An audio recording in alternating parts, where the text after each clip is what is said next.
Our veterans need your support. Foxfield Farm for a Recovery Mission is a not-for-profit organization that has been established to provide an equestrian groundwork training program for U.S. veterans with PTSD and related issues incurred through military service. This curriculum will be offered at absolutely no cost to any veteran participating in the program. This foundation will also incorporate the repurposing of rescue horses and locating new, responsible owners. The synergy of the work invested by the veterans to aid the recovery of these horses is equitably therapeutic. Please go to our website to be a supporter, www.foxfieldrecoverymission.org. Thank you.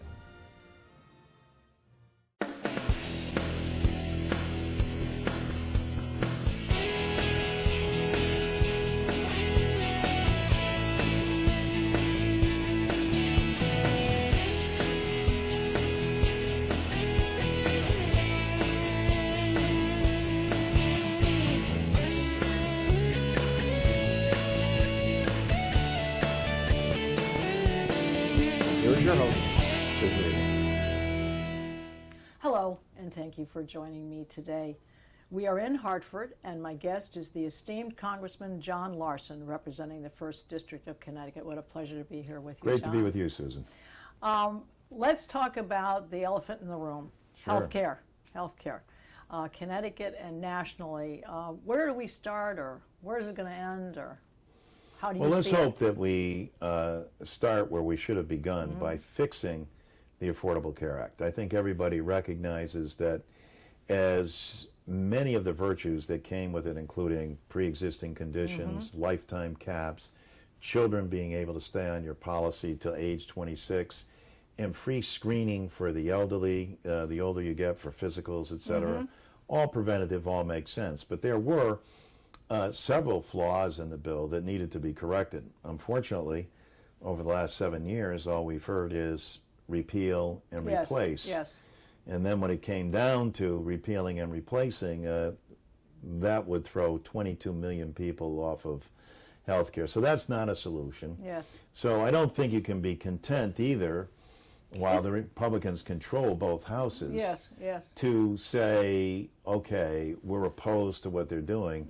You have to say, what would you fix with the Affordable Care Act, and how would you improve it? And that's why we introduced a bill where we would allow people starting at age 50 to buy into Medicare, which you normally, as you know, can't go on until 65. Right. This would make it revenue neutral because they would be buying into it, but they'd be buying into one of the best programs in the history of the country. And it would also could add... I say it's much like Social Security? You're kind of... Well, it's like... you're investing? Yes, but it's like... it's different from Social Security. Just so our viewers can, understand. It's different from Social Security, but Medicare, like Social Security, you get deducted from FICA, which is the Federal Insurance Contribution Act. Right. But it doesn't carry all the guarantees I see. that Social Security does. And Social Security, as you know, is a pension system. It's also survivors' benefits, it's spousal benefits, and disability, all of which would differ from Of course. Medicare. Right. And the reason that we have Medicare, remember that Roosevelt and Truman and Eisenhower, and most people don't realize this, and Richard Nixon, all were advocating for health care for the elderly, permanent health care for the country. They weren't successful at the time, but prior to 1965, you couldn't get insured if you were over 60 years of age. Right, that's correct. And so the Medicare bill that was adopted was for 65 and older. And it's been an enormous success in giving people enormous peace of mind. And obviously, the older you get, the more susceptible you are to disease and illness, and you're at that end of life stage. So it is more costly.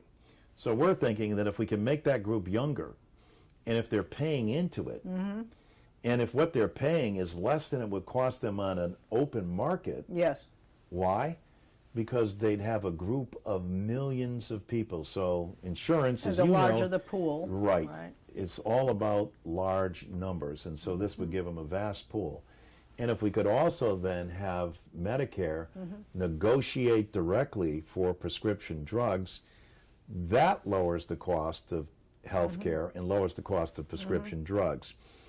We also put in there a fraud provision, because that continues in all areas of government, but especially in Social Security and Medicare.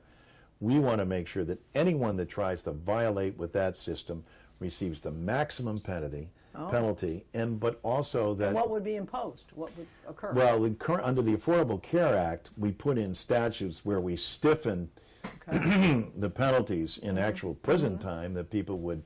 Oh, so it's actual prison time for people that defraud the system and rip people off. There's a lot of inefficiencies that exist in the system. Yes. In fact, we believe, Susan, that we can save somewhere in the neighborhood of $50 billion a year by addressing the fraud, waste, inefficiency, and abuse system. And how do we know this? There's been separate studies that have been done by Reuters and others.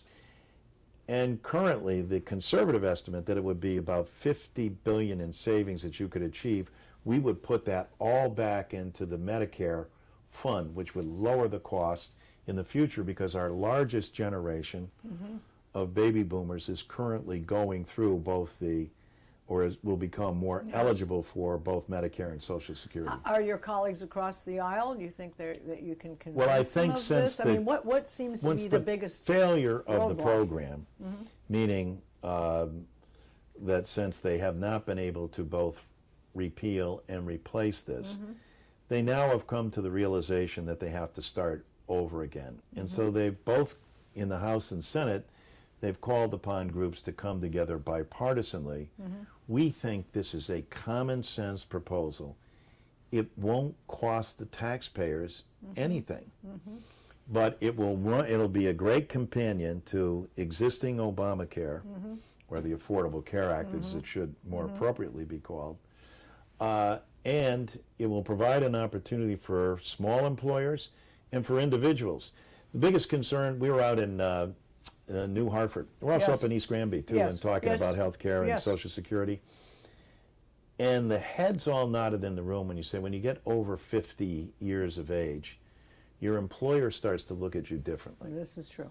You can't say it, but yes, you become a liability then, because your cost for carrying your health care by virtue of actuarially, because of your age, becomes more expensive.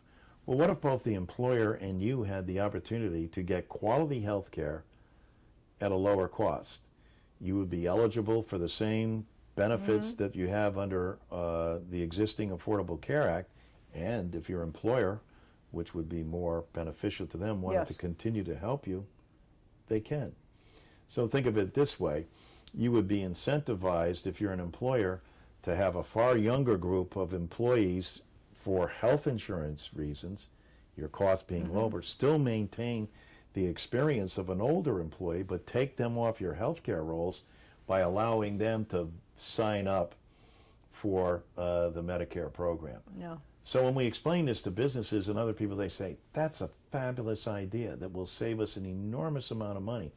The Kaiser Family Foundation has done a study already, and they're saying, especially you take a 60-year-old trying to get on this plan, they'd save 40% on their health insurance from what they would normally have to do if you were let go from your position at 58, 59, even 55 in many cases for people. See, everybody's living longer. That's another impactful thing. It is impactful. They're living longer, and so you want to make sure that if you're living longer, that you don't outlive your benefits. Yes. So, and this is a way, by them plowing back $50 billion into the Medicare Trust Fund and driving down its cost, you accomplish both things. Instead of some of the other proposals that exist out there are limiting people's benefits the older they get. Well, that will work actuarially, but how will it work for the individual? Yeah, it's almost kind of like an insult. A person has actually lived this long. They've taken care of themselves. They've taken advantage of the opportunity, and now you're limiting them at the other end. It's unfair. At the end of life, you know, when you want them to make intelligent decisions, you know, you're cutting their benefits and burdening their families. And that is true. It has a trickle-down effect on families. And so And so I think this is common sense. And as long as you're making it fiscally solvent, it's that age-old discussion. It shouldn't be about big government and small government. You could make an argument for either.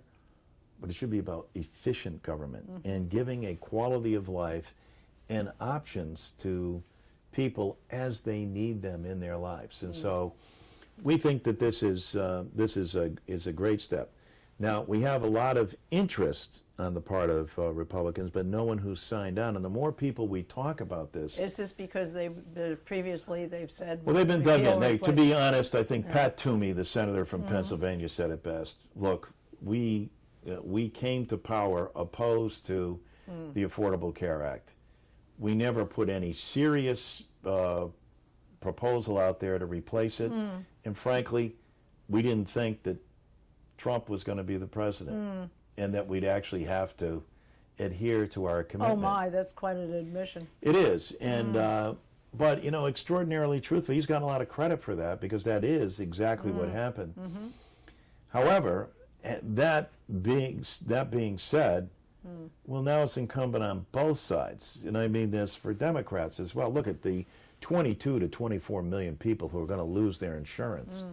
What is they're not concerned about what Congress is doing. They're concerned about their own personal lives. Where is the hourglass on this? I mean, because people are kind of waiting with bated breath. Well, people are still insured, but this also has to be. I mean, we've alerted attorneys generals like George Jepsen and other people, and when we go back, the first goal has got to be to stabilize the existing plan. And you can do that in a couple of ways that make an awful lot of sense. Are they Band-Aids or are they fixes? No, they're fixes. Oh, okay. First of all, would be able to create a risk pool for catastrophic care, but others so that you're pooling this so that no one entity is out there by itself. We do this with flood insurance. We do this with a whole host of other things. Why wouldn't we do this here? That you make, instead of having these cliffs based on where your income, where people all of a sudden fall off. Well, Connecticut and California are far more expensive states to live in than Mississippi and Alabama. Yes.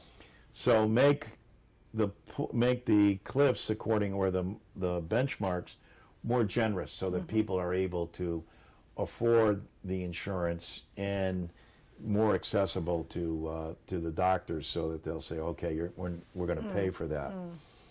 And also so that we create a task force that actually looks at the inefficiencies and fraud and the teeth within the Attorney General's office to go after fraud, abuse, waste, and also inefficiencies.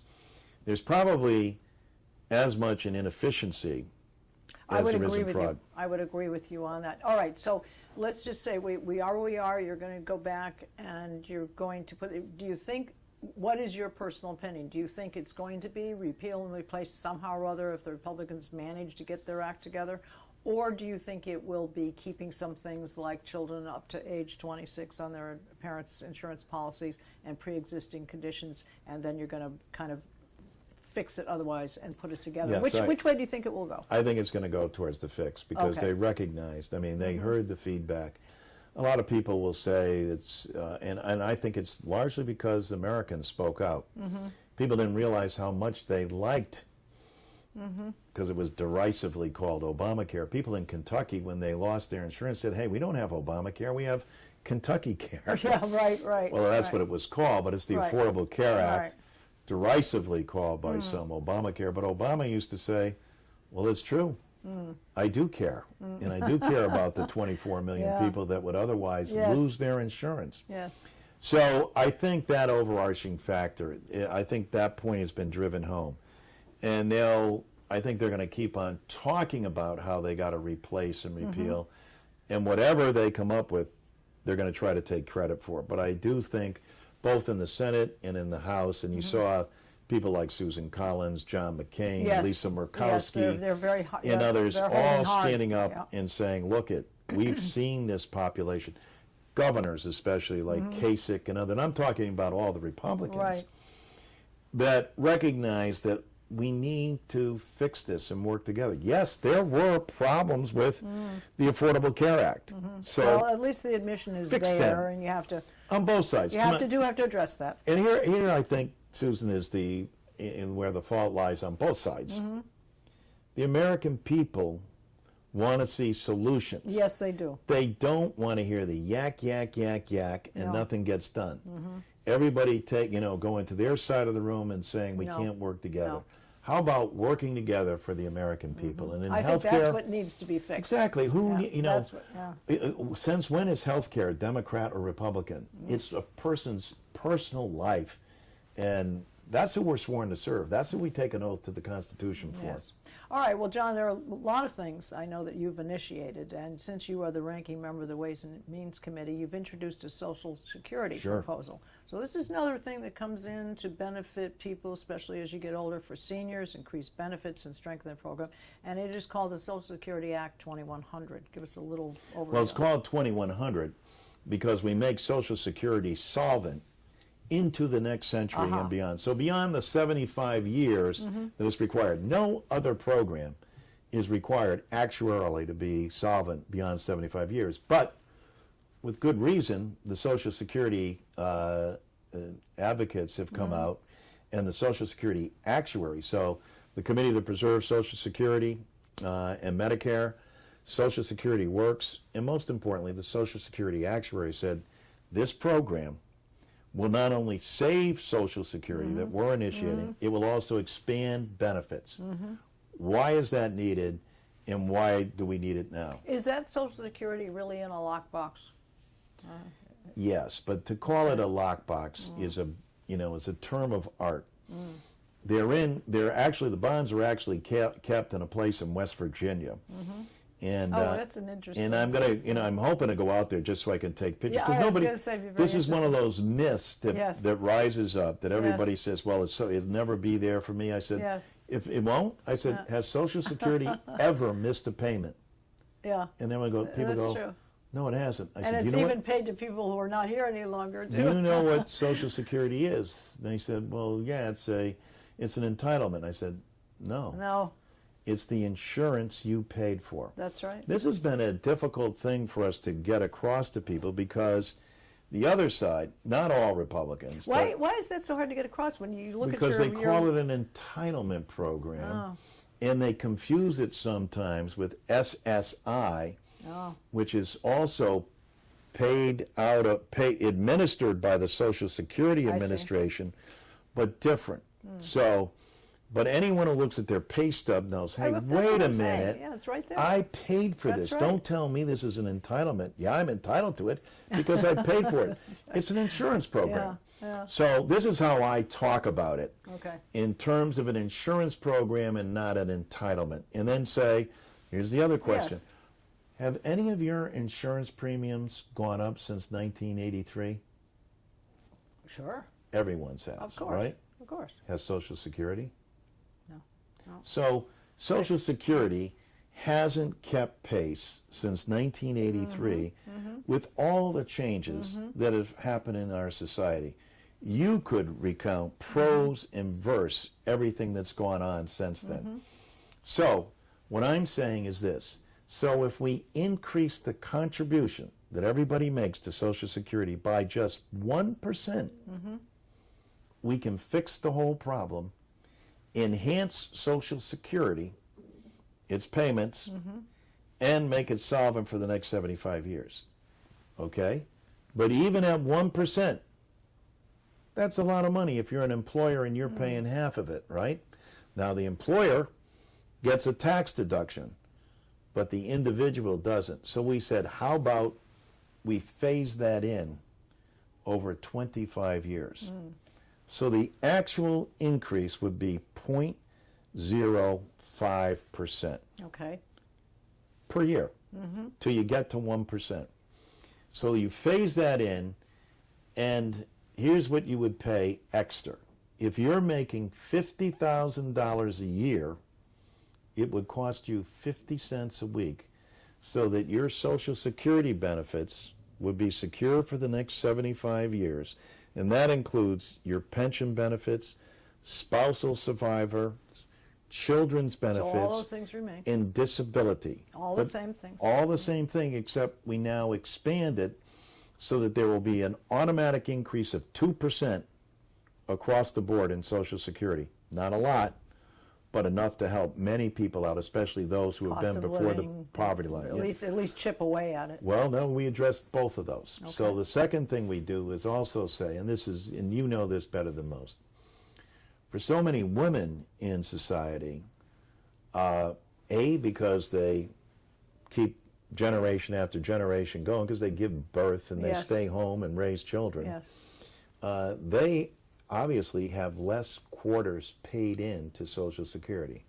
And for many of them that have been in the workplace where their male counterparts were earning $1 and they were earning 77 cents. So there's a big discrepancy here. So we make the new floor for Social Security Oh, level the playing field. 125% of what the government determines the poverty rate is at that time. Okay. So that will lift a number of women in poverty, many whom I've spoken. It'll break your heart. You know, people living on $9,000, $12,000 a year, and Social Security I'm not is sure all that they we have. call it living. Yeah, well, Existing. you know, you're absolutely right. So Quality this of life. this would help tremendously. And then to your point on the cost of living, you know, we have a cost of living adjustment in Social Security, but it's based on the Consumer Price Index. There's been two proposals. One is something called chain CPI. Well, what that was proposed by the Simpson-Bowles Commission. You know what that does? It limits the amount of money that you'll be able to receive as you get older. How does that help anyone who's going to get older? Because you will get older and you Because will need... Revenue shrinks, and now what you receive shrinks. And, Yeah, and so and you need more sometimes. Absolutely. So the ARP said, wait a minute, we've got a better idea. Why don't we call it CPIE? E standing for elderly, and the cost that the elderly actually incur, like prescription drugs, doctor's visits, physical therapy, heating and cooling their homes, nutritional benefits and vitamins, eyeglass, you know, go on and you list those things. So those are all factored in instead of it just being consumer prices in general.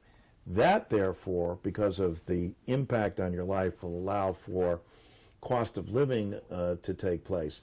And then the tax cut that we talked about, well, again, very simple thing. Last time this was checked was in 1983. All right? Yeah. In 1983, Congress said if you're making more than $25,000 a year and you're single, your Social Security will be taxed. If you're making more than $32,000 and you're a married couple, you'd be taxed. We raised that to $50,000 per individual, $100,000 per couple, and then we index it for inflation going forward. 11 million Americans, and it's only going to grow with the baby boomers coming through, will get an instant tax break, meaning they would pay less into the Social Security system if they're working. So if all these things work, if we can pass all of these things, then it won't be so bad getting older. It won't. for It won't. a lot of reasons. Well, we've got a couple other things we need to do, because you've got some important things going on here. And I'm quoting an August 8th Connecticut Mirror article. Although the prospect of a major infrastructure bill is waning in Congress, Representative John Larson remains optimistic and is seeking nearly $2 trillion to overhaul the nation's infrastructure. So, you know, let's cover that before we close out. Well, you know that the Academy of Engineers and Scientists and everybody else that come out, we have an infrastructure rating of D-. We spend on average about 2.8% of our budget into infrastructure, and the transportation bill hasn't been funded it's been funded at constant levels for the last 8 years. There has been nothing done in the face of collapsing bridges, levees that need to be, terrible risks hanging out there. Everybody knows this. So at some point you have to step up to the plate and say, it's one thing to complain about it, what's your solution? Yes. You have to come up with a solution. Yes. So we said that we think that we should come up with what most economists agree is fundamentally the soundest way for us to solve this, through a tax on pollution, through a tax on the wellheads and at the source, upstream, where the pollution starts and whether it's coal mining, whether it's drilling for oil, natural gas, whatever, create a tax per ton. Okay. So this is a lot of production in order to get Can to that the... be efficiently tracked? Yes. Well, Okay. that's why most economists, that's why most businessmen, I mean, in traveling to the White House to convince them are James Baker, Okay. former head of the Bush administration, Schultz, the former head of Reagan's administration, economists and treasurers from around saying, listen, makes the most common sense. And you know what? It will leave us with a cleaner environment, more so than the Paris Accords, simply by doing this. But you would give you the money to deal with the impact that coal miner and wellhead producers, both securing their pensions and transition to other meaningful work, allows for R&D money into continued research into other energy sources, so it doesn't neglect the very people. How can you say to somebody in coal country who's dependent upon this as a living, Yes. helps with the closure of coal mines, etc. Well, most importantly, it leaves about, and it gives a rebate to the taxpayer, who we assume many of the companies will pass along a portion of the increase to them, but it leaves more than $1 trillion for investment in the infrastructure. And that's money that And you're comes... saying, so you're trading one job for another? 22 million jobs. Okay. 22 million jobs in infrastructure alone for starters. And we think that that's only going to expand and grow because we're going to have to invest like other countries have. And when you look at what China, when you look at a country like South Korea and what they're making for their investments, and the United States continues to fiddle and diddle because nobody wants to be accused of raising taxes, and meanwhile the infrastructure is crumbling around us. Yeah, but that's a trickle-down effect, because the infrastructure goes, you have bridges falling down, you have people dying from the accidents, you've got, the trickle-down effect goes across the board. I think the biggest thing is convincing people that will really be a replacement for a job for those coal miners. That's the sticking point. Am I going to switch careers? Well, we had the coal miners in talking about it, and what they also want to make sure, because so many of them have worked for so many years, that their pensions are secure. So what happens if they go out of business naturally and there's been nothing to take place of them? What prevents a company from saying, well, we decided, someone bought us out, we're closing this mine, and then you're out? John, you have a wealth of information.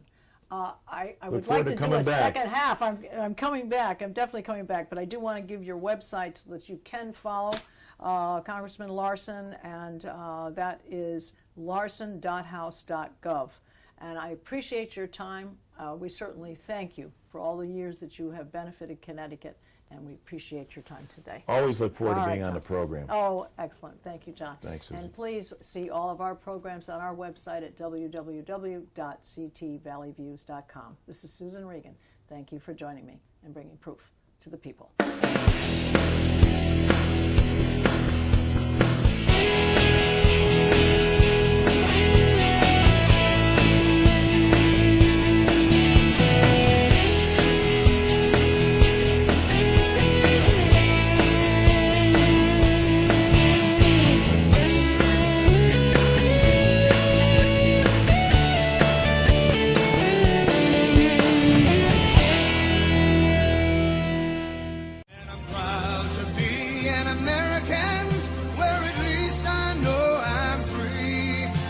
I won't forget the men who died, who gave that right to me, and I gladly stand up next to you and defend her still today.